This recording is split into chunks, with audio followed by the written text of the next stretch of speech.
So there is a very pervasive issue today in the modern world that's a somewhat recent historical anomaly, and that is sunlight deficiency. So as of late, we've been spending more and more time indoors, and this has greatly reduced our overall levels of sunlight exposure. If you think back to our days on the savannah, before we were thinking or writing or doing anything like we're doing now, we're spending a lot of time outdoors, and we were adapted to be outdoors and outside a lot.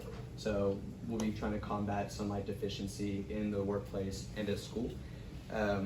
According to the Cleveland Clinic, 1 billion people across the world have clinically diagnosed vitamin D deficiency. So that's very pervasive. 1 in 7 people is a lot, and just imagine how many people go undiagnosed. So before we can talk about sunlight deficiency or vitamin D deficiency, we need to first cover what vitamin D is. Vitamin D is a fat-soluble chemical compound known as 25-hydroxyvitamin D, which is produced naturally in the body, and you can get it from food sources. Its primary role is for calcium absorption in the gut, as well as maintaining and promoting healthy bone structure, bone growth, bone destruction in some cases, as an inflammatory regulator, so reducing inflammation in the body, which is becoming a more prevalent issue, inflammation, but that's a different discussion. And then immune function, making sure that you're healthy and you can ward off pathogens and infectious diseases. So how do we get it? Like I said, through the skin. According to the Harvard Health Institute, when UV radiation interacts with your skin produces what is known as vitamin D3. That is transported to your liver, where it is made into its bioavailable form, vitamin D. And that can then be used by the body in all of its different functions, like we just covered for bone health and your gut health and all that kind of thing. We can also get it through our diet. Things like milk and oily fish have some vitamin D, and through supplementation as well. However, according to the Journal of Internal Medicine, it's very difficult to get vitamin D from these sources alone. The average adult needs roughly 1,000 IUs, and an IU is just a measure of internal body levels for a certain substance such as vitamin D.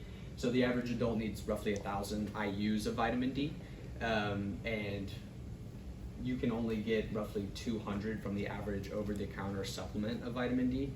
So you need 5 times what you're getting from your supplement or your diet. So that's where the sun and the skin comes into play. Dr. Hollick for the Journal of Internal Medicine noted that just being in the sun for 5 to 30 minutes produces roughly 20,000 IUs of vitamin D. So it's by and away the most efficient means of producing this extremely vital supplement in our body. Okay, what is vitamin deficiency? What is vitamin D deficiency? Now we have some idea of what it is, how we get it, what does it mean to be deficient for vitamin D? Well, like it sounds, just a low level of vitamin D. It was determined by professors at Aga Khan University. The professors were Aisha Khabib and Romania Iqbal. They determined through various clinical research practices that levels below 30 nanograms per milliliter in the body was suboptimal for performance and cognitive abilities. So that is 30 is the surviving point, but some researchers suggest that anywhere from 40 to 80 might be more beneficial as a thriving point. So when you become vitamin deficient, what happens?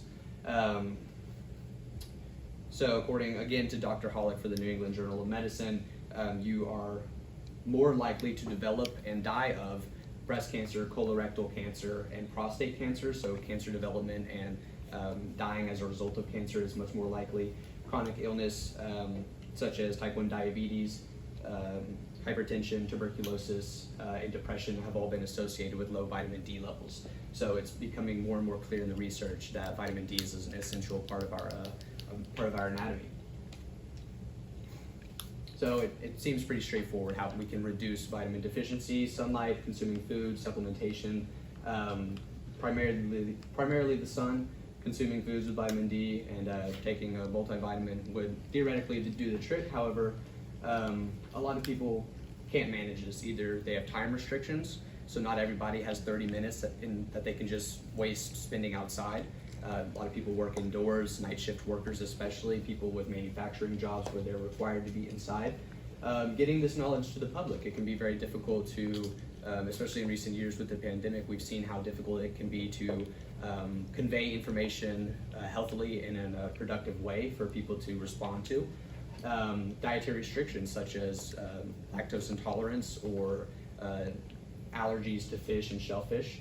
And then money. Supplements are expensive, and a lot of people can't necessarily afford spending money on vitamin D. So those are some of the issues with that. So what can we do? Well, we know people are inside a lot. They have to be for previous preoccupations such as work or for school. So including large windows and skylights has been shown through the International Journal of Environment and Public Health, who they measured people's vitamin D level when you sit them next to a when you sit them next to a window versus apart from a window in a dark room. And their UV radiation is significantly lower, and by proxy their vitamin D level is much lower. So an added benefit of increasing sunlight in the workplace or in school was noted by Dr. Hedge, who does research regarding vitamin D levels in the body and sunlight UV radiation exposure. Showed that when you increase sunlight in the workplace, self-reported incidents of eye strain, drowsiness, and nausea all go down in tandem with that. So the more sunlight, theoretically, the more productive the employees. It's just an added benefit to increasing sunlight. So what can we do? I suggest that we propose legislation that would make the implementation, the cost and the labor of including these large high quality windows and skylights tax deductible for the construction companies, because builders are unlikely to do these things on their own. We need to incentivize them somehow, and by making these costs tax deductible, not only could they make their buildings prettier, more beautiful to look at, but they can make the people working, living, or learning in these buildings healthier as a result, and thus reducing the symptoms of vitamin D deficiency in the public. So what can we do about it? There's 36 representatives in the House. You can pick your favorite one or your least favorite one. Find the one that's representing you. You can call, write to them. And the more attention we bring to this issue, the more we make health a priority in the United States, the more likely it is to gain traction as what the people want. So if we prioritize health, maybe we can make it a priority at Capitol Hill as well. Thank you.